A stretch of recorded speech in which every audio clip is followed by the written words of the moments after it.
Hasilnya Badan Penyelenggara Haji resmi menjadi Kementerian Haji dan Umroh. Hal itu menyusul disahkannya rancangan undang-undang tentang penyelenggaraan ibadah haji dan umroh menjadi undang-undang oleh DPR. Institusi kementerian yang wajah utamanya itu adalah integritas. Jadi dipastikan semuanya punya komitmen tinggi terhadap melawan praktek anti korupsi.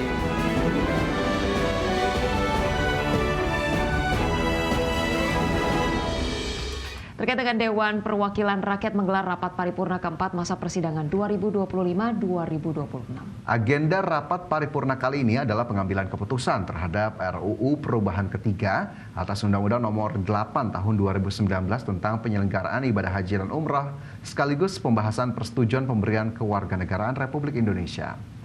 Hasilnya Badan Penyelenggara Haji resmi menjadi Kementerian Haji dan Umroh. Hal itu menyusul disahkannya rancangan undang-undang tentang penyelenggaraan ibadah haji dan umroh menjadi undang-undang oleh DPR. DPR berharap kehadiran kementerian baru ini akan menghadirkan pelayanan haji dan umroh yang terintegrasi di bawah satu atap. Kami akan menanyakan kembali kepada seluruh peserta sidang yang terhormat, apakah rancangan undang-undang tentang perubahan ketiga atas Undang-Undang Nomor 8 Tahun 2019 tentang penyelenggaraan ibadah haji dan umroh dapat disetujui untuk disahkan menjadi undang-undang. Terima kasih. Ya, sementara itu Wakil Badan Pengelola Haji Dhanil Anzar Simanjuntak menegaskan proses transisi dari Badan Pengelola Haji menuju Kementerian Haji dan Umroh akan dilakukan secara bertahap, khususnya soal aset dan sumber daya manusia. Ya, selain aset, peralihan juga mencakup SDM dari Direktorat Jenderal Penyelenggaraan Haji dan Umroh Kementerian Agama. Namun Dhanil ini menekankan proses tersebut akan dilakukan dengan ketat. Dhanil memastikan persiapan pelaksanaan ibadah haji 2026 tidak akan terpengaruh dengan transisi BP Haji menjadi Kementerian Haji dan Umroh. Dhanil menilai visi kementerian itu nantinya akan menghapuskan praktik korupsi dan manipulasi dalam tata kelola haji di Indonesia. Selain itu, perhajian Indonesia diharapkan mampu menjadi ekosistem perekonomian yang kuat, menopang pertumbuhan dan kesejahteraan bagi rakyat Indonesia. Shifting SDM itu harus dipastikan melakukan screening yang ketat.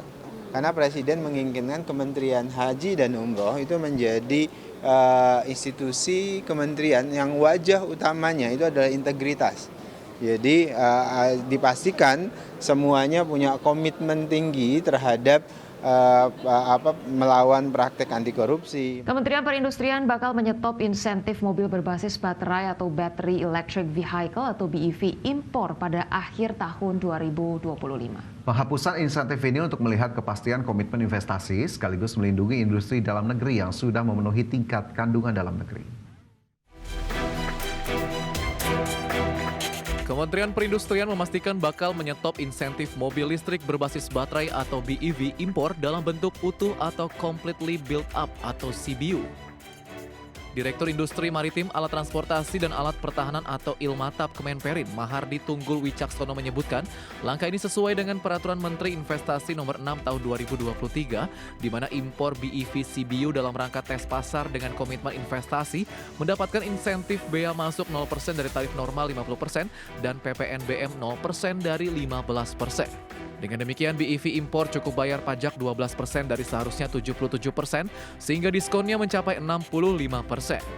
Selain itu, selama 2024 hingga 2026, TKDN BEV yang bisa mendapatkan insentif mencapai 40%, sedangkan pada 2027-2028 mencapai 60%.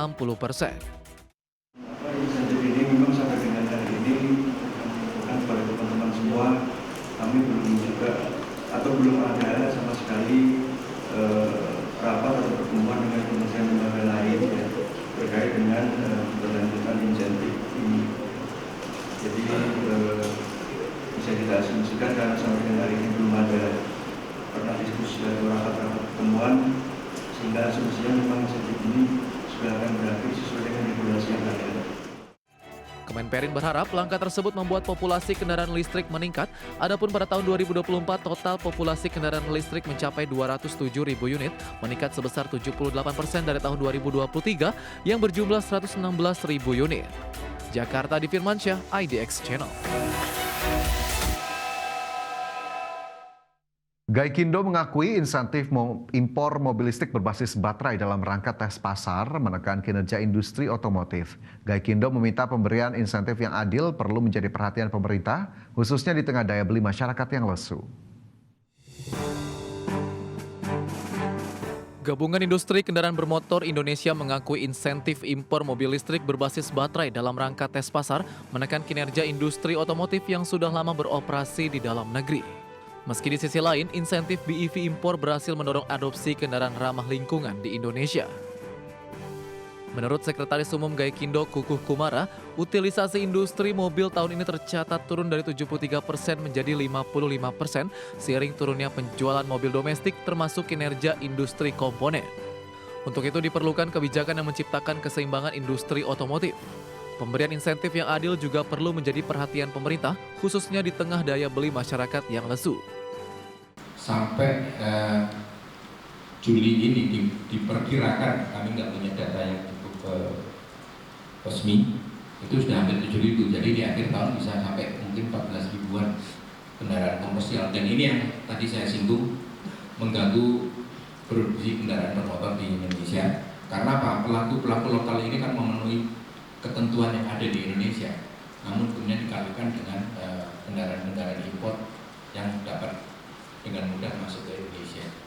Jadi kalau yang lokal harus ikut surut, mereka enggak, dan sebagainya. Dan ini cukup mengganggu karena volumenya cukup besar.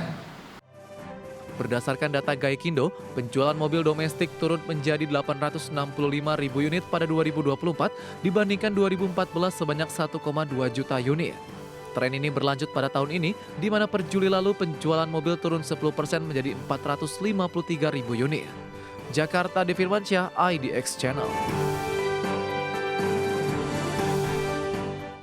Pemirsa, peneliti Lembaga Penyelidikan Ekonomi dan Masyarakat Universitas Indonesia Rianto menyebutkan insentif BEV impor CBU ini dinilai mampu mendorong penjualan BEV di Indonesia.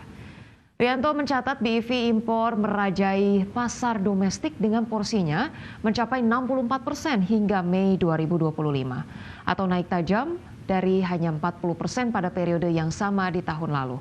Meski demikian, Rianto menyebutkan pemberian insentif impor BEV sudah cukup sehingga tidak perlu dilanjutkan setelah masa pemberlakuannya berakhir di 31 Desember 2025. Pasalnya performa penjualan BEV telah menunjukkan pertumbuhan positif. Rianto merekomendasikan pemerintah memberikan kebijakan fiskal yang konsisten, fair dan proporsional berbasis emisi dan TKDN. Jadi kalau kita lihat impor CBU BEV ini memang penjualan mobil listrik di 2024-2025 cukup besar. Ya, nilai dan proporsi penjualan mobil listrik melampaui penjualan BEV di 2025. Udah jelas tadi ya, kelihatan proporsinya sudah melebihi dari hybridnya. Jadi uji pasar sebenarnya sudah berhasil.